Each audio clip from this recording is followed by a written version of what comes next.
Hello friends, welcome to Nithya's food book. இன்றைக்கி நாம் பார்க்க போகிற ரெசிபி கருவேப்பிலை குழம்பு. அதை எப்படி பண்ணலான்னு பார்க்கலாம்.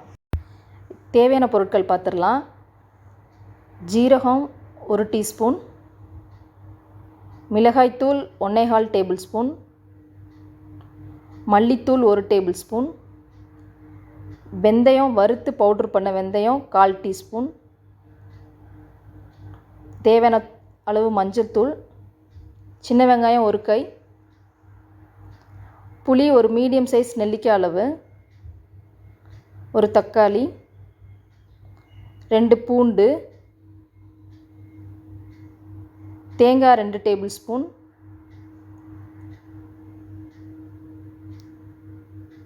பெருங்காயத்தூள் 3 சிட்டிகை, கருவேப்பிலை 2 கைப்பிடி அளவு. கருவேப்பிலையை நல்லா ஈரம் இல்லாமல் காய வச்சு எடுத்துக்கணும். அப்போ தான் நம்ம ஈஸியாக வறுக்கிறதுக்கு நல்லாயிருக்கும். இல்லைனா இலை ஒன்றோட ஒன்றா ஒட்டிக்கும். நல்லா ட்ரை பண்ணி எடுத்துக்கணும். இப்போ இந்த எடுத்துருக்கிற 2 கைப்பிடி அளவுங்கிறது இந்த 1 கப் அளவு இருக்கும்.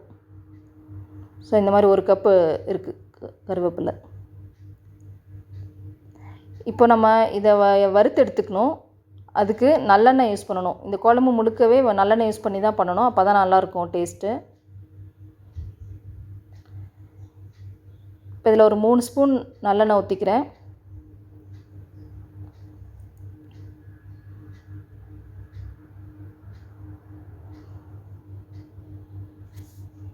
இப்போ எடுத்து வச்சுருக்கிற கருவேப்பிலையை அதில் போட்டு நல்லா வறுத்து எடுத்துக்க போகிறோம்.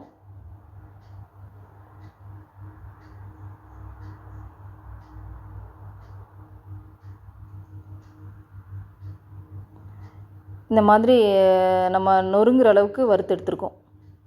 சுத்தமாக அதில் ஈரமே இருக்காது இலையில், அந்த மாதிரி. இப்போ அடுத்து நம்ம எடுத்து வச்சுருக்கிற அந்த 2 டேபிள் ஸ்பூன் தேங்காவை வறுத்து எடுத்துக்கணும் அதே இதில்.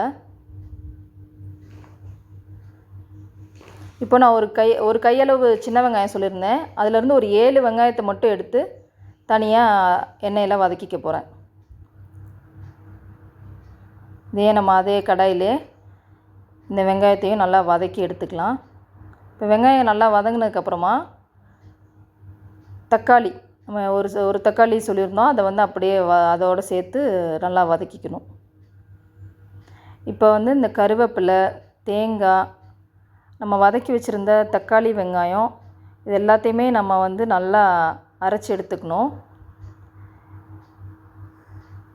இப்போ இது எல்லாத்தையுமே நம்ம மிக்ஸி ஜாரில் போட்டு நல்லா பேஸ்ட்டாக அரைச்சி எடுத்துக்கணும்.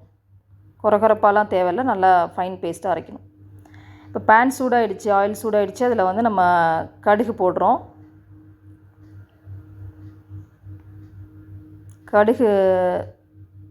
கடுகு வெடித்து வந்ததுக்கப்புறமா நம்ம எடுத்து வச்சுருக்கிற சின்ன வெங்காயத்தை அப்படியே முழுசாகவே போட்டு வதக்கிக்கணும். கட் பண்ண தேவையில்லை, முழுசாக தான் போடணும்.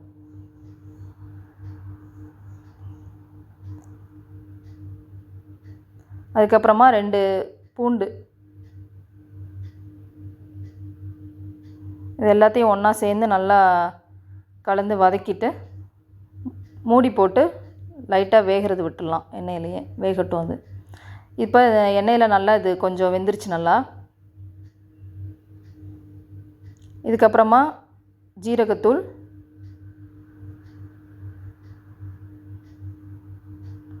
மிளகாய் பொடி, மல்லித்தூள், பெருங்காயம்,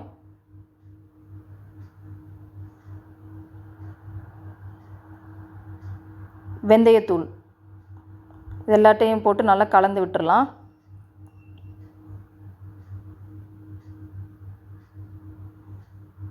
தேவையான அளவு மஞ்சத்தூள்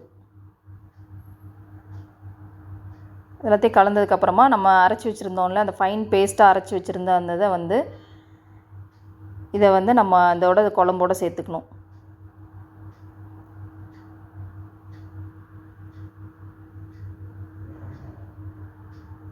இதை நல்லா சேர்த்து அதோட வதக்கி விட்டுறலாம். கலந்து விட்டுட்டு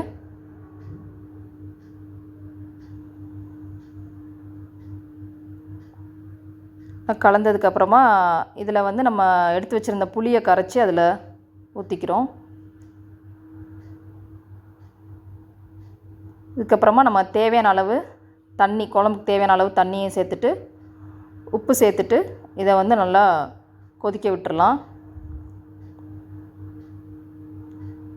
உப்பு எல்லாமே நம்ம கலந்து விட்ட பிறகு இதை வந்து நல்லா மூடி போட்டு கொதிக்க வைக்கணும். இது ஃபஸ்ட்டு க்ரீனாக தான் இருக்கும் நம்ம கலக்கும் போது. இது ஒன்றா எல்லாம் சேர்ந்து கொதித்து வரும்போது நம்மளுக்கு கலர் சேஞ்ச் ஆகும்.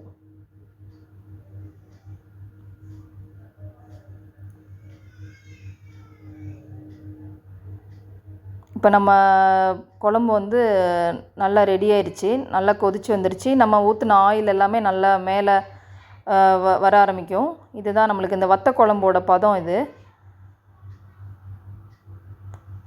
குழம்பு ரெடி ஆயிடுச்சு. இப்போ